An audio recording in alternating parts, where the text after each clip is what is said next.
How is everybody tonight? Great. I just want to acknowledge, this is really going off. There's standing room only. People are lined up in the back. That's great. We've run out of seats. I can't follow. I wrote all these jokes about SLP and being a speech therapist and everything, and of course I wanted to keep the focus on Dr. Schwartz. And the handcuffs. And the handcuffs. And it's such a tough act to follow. So, I'm just going to kind of read some things that I have if it doesn't, So I want to say I'm very pleased to be here. Dr. Schwartz, fellow colleagues, distinguished guests, ladies and gentlemen. I'm going to tell you a little bit about, what I'm here to do. I'm here to do three things. One, I'm here to tell some jokes. Two, I'm going to pay gratitude to Dr. Schwartz in my own mushy and maudlin way. Three, I'm going to sit down and shut up. But, depending on how much I do with number 1 and 2, I don't know if we'll get to number 3. That's encouraging. Thank you. So, I'll start off and talk a little bit about Dr. Schwartz, and I'm just going to be totally honest, I don't know about anyone else, but I was scared of him. He was very intimidating. One time I saw him in the hallway, he said, "Hi, Joe," and I just burst into tears. I was frightened. Sometimes I tell people I went to graduate school to pursue speech-language pathology. I was in graduate school for 4 years, and a 2-year program, go figure, but I refer to that as, I don't usually talk about graduate school. I say that was my 2 years of terror of Dr. Schwartz. So I'll tell you a little bit about, some things I did. I worked in a SNF. I didn't do a lot of fluency therapy, but I'll tell you what, $30,000 in student loans, and in one lecture they never covered anything. The one thing that you really need to know is speech therapy, which is how to wake someone up to do therapy. Here I am in a SNF. This is me doing speech therapy. Doris? Doris, can you wake up, Doris? It's Joe. Doris, you up from speech. Time for speech therapy. Doris? Doris, can you wake up? I had a stint in Dixon, Illinois, which is great if you love rural speech therapy. Or Ronald Reagan.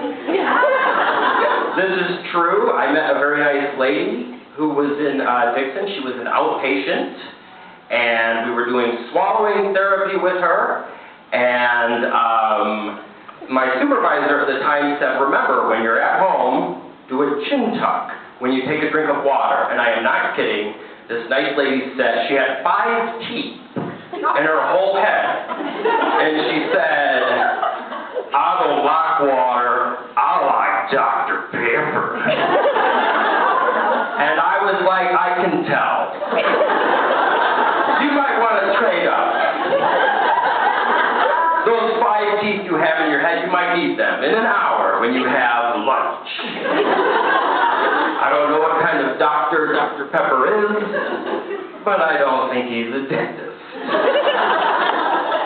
I did work in a SNF for a while, and I learned a lot working with the elderly.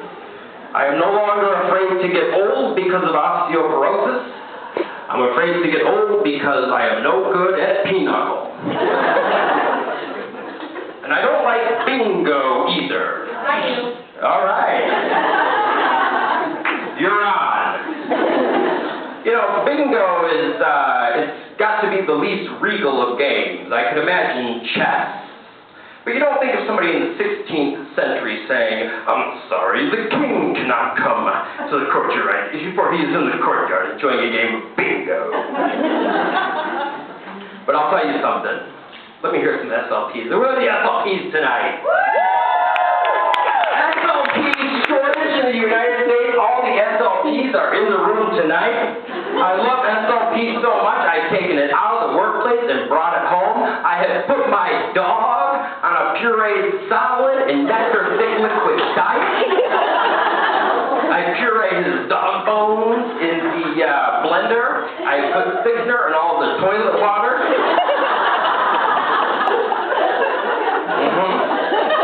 I have a parakeet whose MLU is 1.5. I called ASHA to get the norms. they promptly hung up on me. I had some phonological process jokes about my cat, but I thought I would say that my cat has associated behaviors.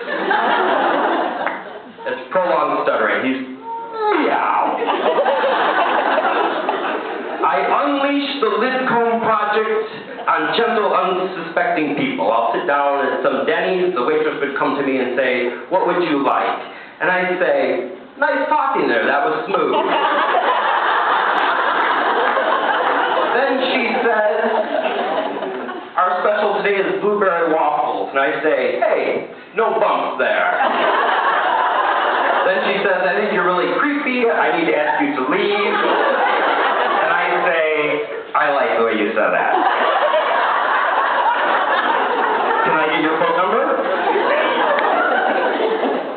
I also wrote a book in graduate school. It was called The Diagnostic Report for Pat Patterson.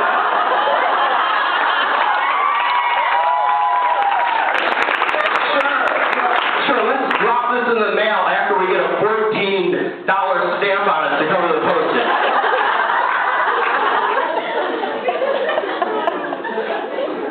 The day two examinations. Yeah, turn those into day 12, day 13, day 14. All right.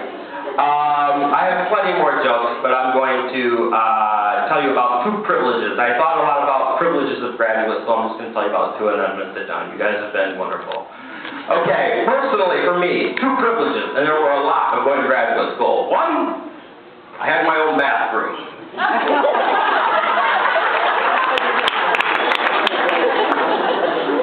And seriously, two, I got to watch Dr. Schwartz do therapy. Now, yeah, I'm going to tell a brief story, and this is kind of where the comedy ends, because I'm actually kind of a serious guy, if you can believe it.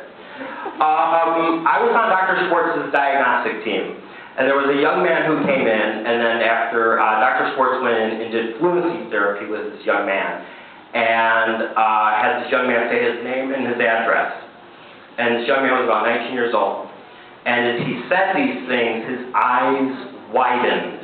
And everybody in the therapy room saw it, because this young man was hearing his voice be fluent for the first time.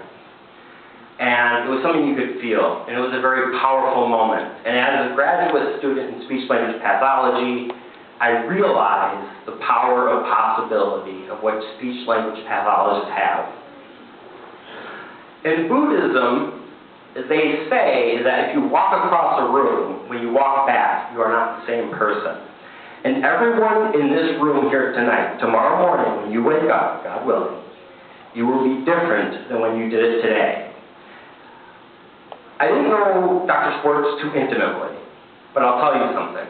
I know that all of the people who have come into your therapy room over all the years came in, after the hour was over, they left, and they were a little bit different, and they were a little bit better because of you.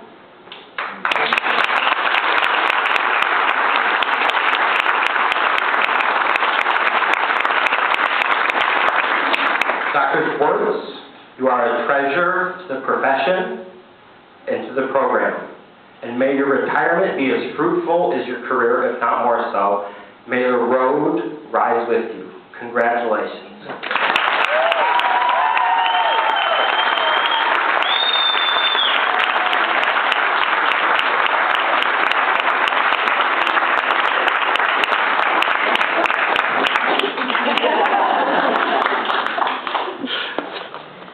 So this is, as you can see, the part where we're going to open it up to some other people. And I am going to start off with my 30 seconds worth. Dr. Schwartz, I met many years ago when I was what was called a student at large. It was before the post-bac days. And I'm coming back from a different career. And I had a graduate studying course with him, at 8 o'clock in the morning.